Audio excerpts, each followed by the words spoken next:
చాలాసార్లు ఈ పదాన్ని విన్నాం. అసలు కుండలి అంటే ఏంటి? కుండలిని అంటే ఆధ్యాత్మపరంగా మన పూర్వము ఋషులు మన శరీరంలో 72,000 నాడీ మండలం ఉంది. అందులో ముఖ్యమైనటివి 2 నాడులు ఇడా పింగళ, ఇంకా ముఖ్యమైనది మోక్షద్వారము, ముక్తి ద్వారము, సుషుమ్న అన్నారు. ఇక కుండలిని అంటే శక్తి, అమ్మవారు అనొచ్చు. మనలో ఉండే శక్తి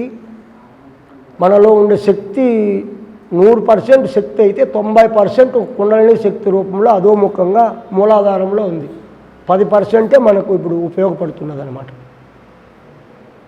దాన్ని వేదాంతులు ఏం చెప్పారంటే 72,000 నాడులు ఒకదానికొకటి పెనవేసుకొని పాములాగా 3.5 సుట్ట చుట్టుకొని మూలాధారంలో తల అధోముఖంగా సుషుమ్న మార్గానికి అడ్డం పెట్టి నిద్రలో ఉన్నది.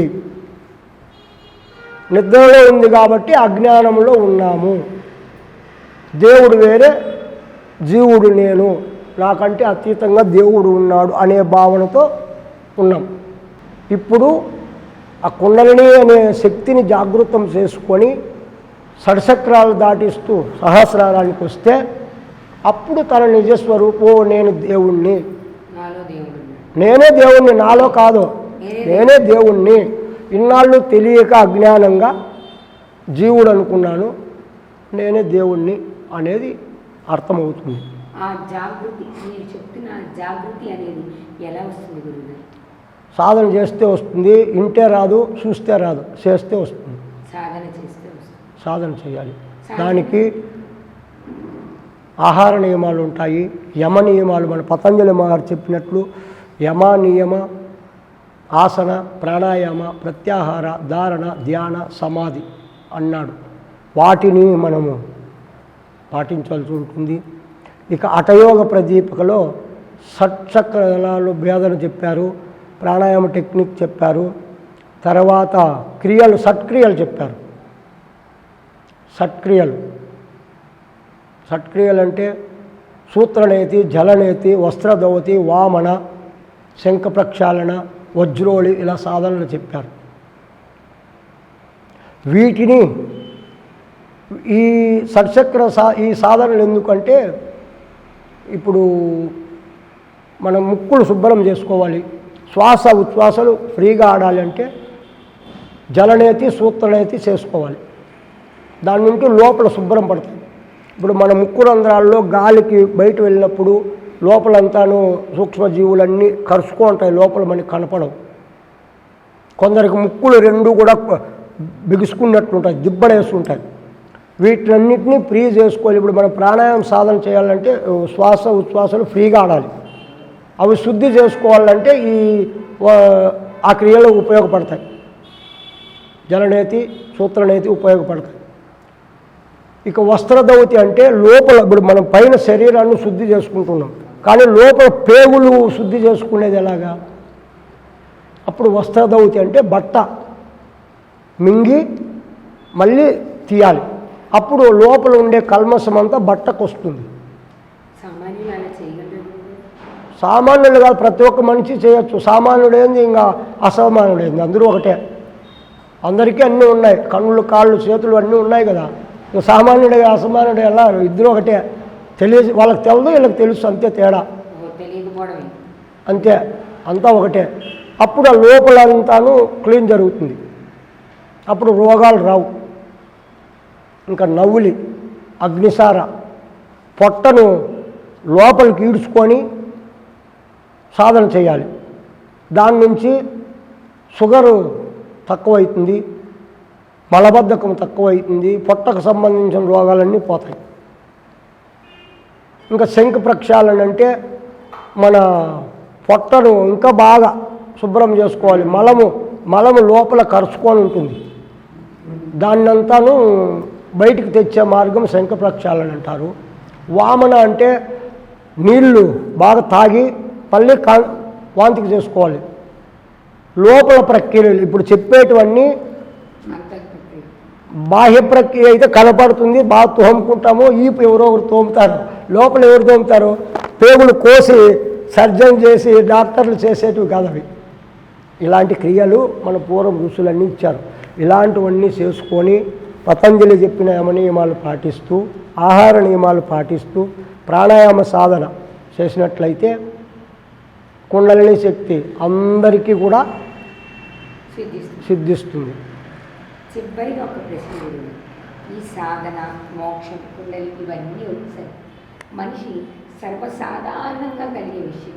మీరు చెప్పారు ఆకలిని కూడా శ్వాసతో జయించవచ్చు. కోపం అనేది ఎన్నో సందర్భాలు ప్రతి సామాన్యుడికి ఉన్న ప్రశ్న ఇది. కోపాన్ని వాడు ఎంత జయించాలనుకున్నా, కంట్రోల్లో పెట్టుకోవాలనుకున్నా కోపం ఎలా వస్తుంది? రకరకాల సందర్భాలు రకరకాలుగా వస్తుంది. ఎందుకు వస్తుంది?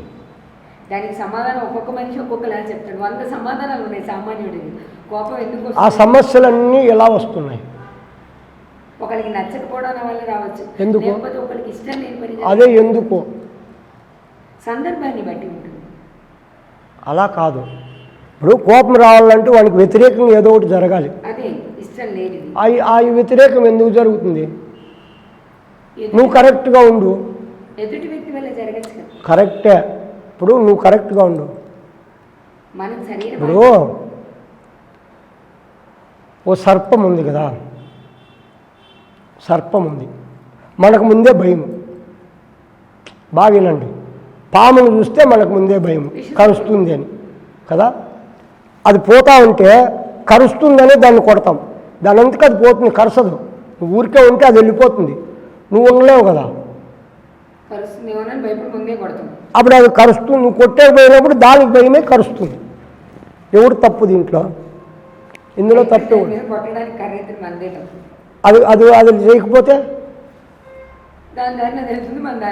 ఇది కూడా అంతే. చిన్న టెక్నిక్లే. దీన్నే జాగ్రత్త అంటారు, ఎరుక అంటారు. నువ్వు ఎప్పుడో ఎరుకులో ఉండగలిగితే అలాంటివి రావు. అంటే మనిషికి అసలు కోపం లేదంటారా? ఉంది. కోపం సహజం. అతి కోపం ఉంటుంది కదా, అది ఉండకూడదు. ఇప్పుడు అతి కోపాన్ని జయించాలంటే ఏం చేయాలి? తెలివి ఉపయోగించాలి. ఇప్పుడు పాము కరుస్తుంది కదా, ఇందాక చెప్పుకున్నాము. ఊరికే ఉంటే చిన్నపిల్లోడు కూడా పట్టుకొని ఆడిస్తాడు, బుస్స పెడితే భయపడతాడు. నువ్వు కూడా కొట్టద్దు, తిట్టద్దు, అలా చూపించంతే. మెత్తగా ఉన్నావనుకో అవతల మనిషి కొడతాడు, నువ్వు వాడిని కొట్టద్దు. అయినా వాడు వచ్చే తలకే ఊరికే ఇట్లాను రఫ్గా, ఓహో ఊరికే లేడప్పు ఉక్కుపోతే వేసేస్తాడని వాడు రోజు తెనిక్కిపోతాడు. ఇదే టెక్నిక్. బాహ్యంగా కనిపించాలి కోపం, బాహ్యంగా కోపం ఉండాలి, కానీ లోపల ప్రేమ ఉండాలి, అంతర్లీనంగా కోపం ఉండకూడదు. మీరు చెప్పే సాధనతో కోపాన్ని ఖచ్చితంగా జయించవచ్చు, మిగతా వాటిలాని సాధ్యపడు. ఇప్పుడు దీనికి ఇంకొకటి చెప్తా. ఉప్పు, కారము, మాంసము ఇలాంటివి తింటే ఆటోమేటిక్గా కోపం దండిగా ఉంటుంది. దాని ప్రభావం అది. ఆహార పదార్థ నియమాలు అర్థమైందా?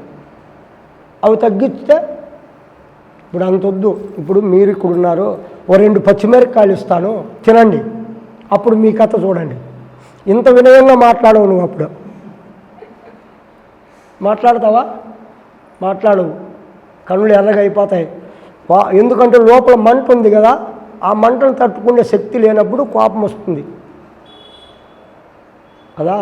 అంటే కోపానికి కారణం ఆహారం. అంతే. కోపానికే కాదు, రోగాలకు కూడా కారణం.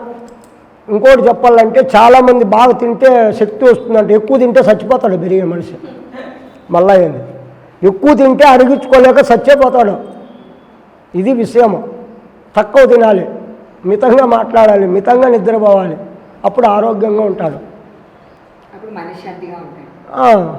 మనశ్శాంతి మనలోనే ఉంది, మనమే తెచ్చుకోవాలి, ఎక్కడి నుండి రాదు. అన్నీ కావాలనుకొని తప్పిస్తే వానికి మనశ్శాంతి ఉండదు. ఉన్న దాంట్లో చాలనుకుంటే మనశ్శాంతి ఉంటుంది. మొత్తానికి మోక్షం సాధించాలన్నా మనిషి కోరికల్ని, కోపాన్ని, ఆకలిని, ఆవేశాన్ని అన్నింటినీ జయించాలన్నా చివరికి మనిషి ఏం చేయాలి అంటే సాధన చేయాలి. అది కూడా గురుముఖత మంత్రోపదేశం ద్వారా సాధన చేస్తే ఖచ్చితంగా అన్నిటినీ సాధించడం అనేది సాధ్యపడుతుంది. సాధనే ఏకైక మార్గం. సాధన చే పనులు సమకూరు ధరలో. సాధన లేకపోతే ఏది రాదు. ఏ దానికైనా ఇప్పుడు మోక్షానికైనా సాధనే, ఒక డిగ్రీ పొందాలన్నా సాధనే కదా, చదవాలన్నా సాధనే కదా, ఏదైనా ఒక కష్టపడాలన్నా ఒక పని చేయాలన్నా సాధనే. అన్నిటికీ దానికి తగినట్లు సాధనే ముఖ్యం. ఏదైనా సాధన, ముక్తికైనా చేయొచ్చు, ఇలాగైనా ఎలా చేసినా సాధన సాధనే సాధన ఉంటుంది. ధన్యవాదాలు గురువుగారు. చూశారు కదా, సాధన ద్వారా ఎలాంటి విషయాలైనా సాధించవచ్చు. బాహ్య ప్రపంచంలో ఉన్న బాహ్య సమస్యలకి, మనసులో ఉన్న సమస్యలకి, మానసిక సమస్యలకి, ఆరోగ్యానికి అన్నిటికీ కూడా సాధన అనే ఔషధం పనిచేస్తుంది అని గురువుగారి ద్వారా తెలుసుకున్నాం. ఆ సాధన కూడా మనంతట మనం చేస్తే దాన్ని నిజంగానే సాధించలేమేమో. ఓ గురువు దగ్గరికి వెళ్ళి మంత్రోపదేశం తీసుకుని దాని ద్వారా చేసే సాధనకి ఖచ్చితమైనటువంటి ఫలితం ఉంటుంది అని గురువుగారు తెలియజేశారు. మనం కూడా ప్రయత్నిద్దాం. మీరు కూడా మీ వంతు ప్రయత్నం చేయండి. ఆరోగ్యపరంగాను మానసికంగాను కూడా మనం దృఢంగా ఉండడానికి, మనశ్శాంతిగా ఉండడానికి సాధన అనే మార్గాన్ని ఎంచుకుందాం. మరో అతిథితో మళ్ళీ కలుద్దాం. నమస్తే. సర్వే జనా సుఖినో భవంతు, లోకా సమస్తా సుఖినో భవంతు. హరి ఓం.